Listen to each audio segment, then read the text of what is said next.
पुलवामा के इलाके नहामा में दहशतगर्दों और सिक्योरिटी फोर्सेस के दरमियान तसादुम जारी है। नहामा के इलाके को चारों तरफ से सिक्योरिटी फोर्सेस ने घेरे में ले लिया है। इलाके में दहशतगर्दों के छुपे होने की इतला मिली थी, जिसके बाद सिक्योरिटी फोर्सेस ने इलाके को घेरे में ले लिया।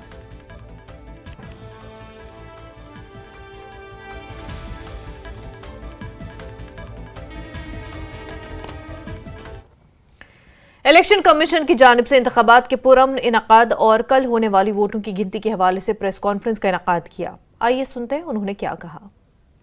गुलशन की खूबसूरती फूलों से है, माली की बात कौन करता है। गुलशन की खूबसूरती फूलों से है, माली की बात कौन करता है।